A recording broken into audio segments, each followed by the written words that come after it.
How's it going? This is Long Cove Lobster coming at you from Mid-Coast, Maine.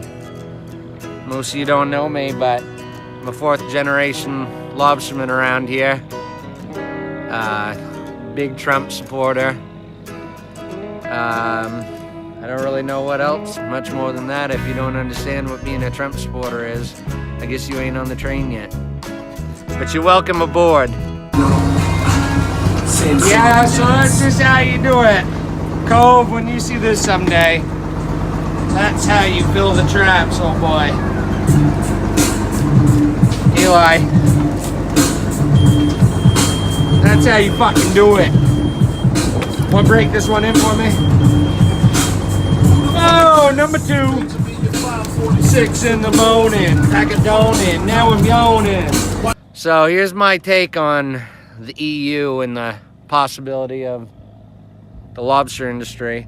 First off, most people have asked us, well, actually a lot of Democrats in and even some rhinos here in the old great state of Maine were claiming that these tariffs were going to kill us. Oh, the lobstermen. Oh, have you ever heard them talk about the lobstermen ever once? No, they don't give a you know what. They don't care about us. And that's what people got to realize. You're being used as a pawn for your fear. But what they also didn't realize is most lobstermen aren't like me or a few of us. They don't watch politics. They don't care about anything. Because if they actually did follow politics, the last thing in the world they would be is a Democrat. Every single person in PETA, Democrat. Everyone pushing to block all these whale rules, Democrat. Everybody who thinks it's cruel what we're doing, Democrat. Everyone who wants to put a regulation in this industry, Democrat. So why would you vote yourself out? Time you get informed. These EU things, well, let's start with Canada and all the other places. So most people don't realize we already ship most of our lobsters to Canada. And as far as I know, there are no tariffs on our American lobster. So you ask me about what the tariffs are going to do to the lobstermen. Oh, the lobstermen, they don't give a fuck about you, for one, if you're listening. And for two, I ain't terrified. I'm getting more money this year already than in the past few years, and we were killing the bugs. So if this is what tariffs look like, then count me in, because it's working. And first off, anybody who even is ever going to gain in life has to take a chance at a little bit of loss, or else you're never going to be acceptance of the gain. You can't handle the gain if you can't handle the loss. You know what they say, don't play the game. I mean, if you can't handle the pain, don't play the game. So sometimes you got to stick up for everyone else, and sometimes you got to take a loss here and there. Because you can't just go around thinking that everybody's going to worry about what the fuck you do. It's not about you always. Sometimes you got to take your pride and your ego, stick it aside, and know that this president's doing stuff for the whole country, and we all got to stand behind him, and we all got to accept that, you know, there could be some loss, but if no one ever stands up, we're slowly always going to lose.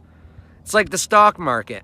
But if your stock market was always going down, you'd sell out. Well, for 8 years, we had nothing but a sellout. Barack Obama. It's time for a bull market. But with every bull market going up, you're going to have a little dip here and there. But with great loss comes greater gains.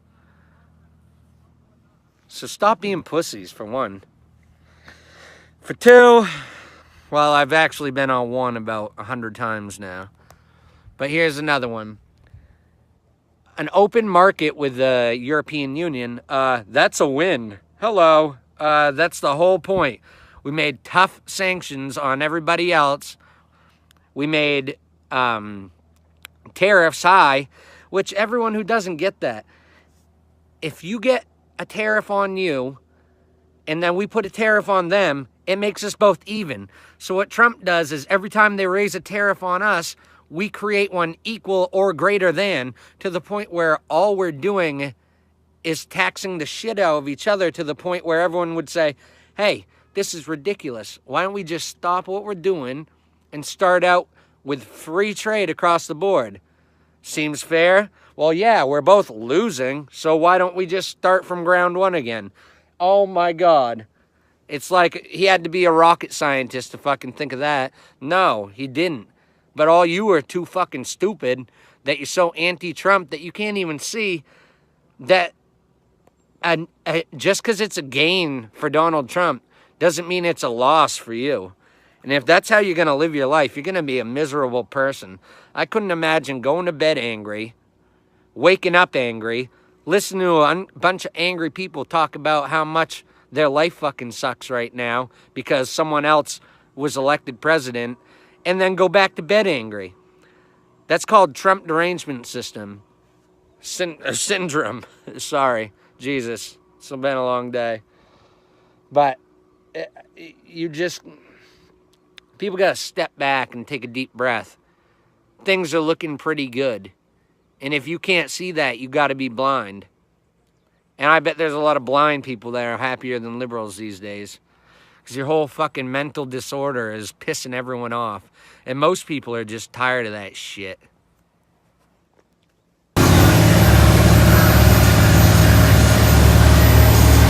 So this is where I work.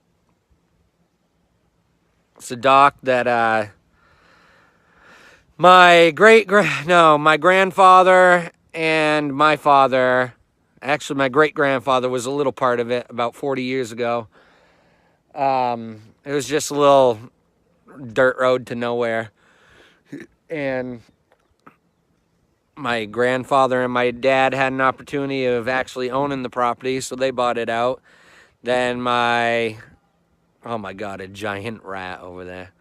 My father and I ended up buying out my grandfather due to other unforeseen reasons. But then my father passed just recently, and now I'm left with, I gotta run a dock. But that's what I've been ready for my whole life. I mean, my whole life, it's the only job I've ever had. I've never worked anywhere else. Ever since I was a tiny little kid, all I did was haul traps, haul by hand. I hauled by hand till I was about in 8th grade. I had 120 traps that year. I'd go out and haul them by hand. There are too many little pussy kids now that could never, ever... I mean, I didn't set a world record hauling 120 by hand. But I go out, I paid a friend every time to come with me, someone, because I knew 2 people and paying people was smarter than going by myself. And I made something of it.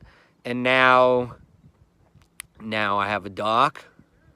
Now I have a boat, gear, house, everything you want, family.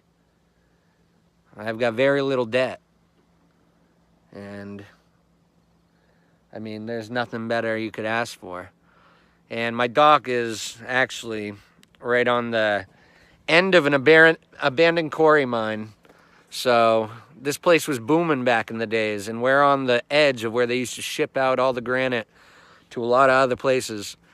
And instead of buying a new boat a couple years ago, I saved up my money and actually bought 6 acres up behind me, 90 feet above sea level, abandoned quarry mine.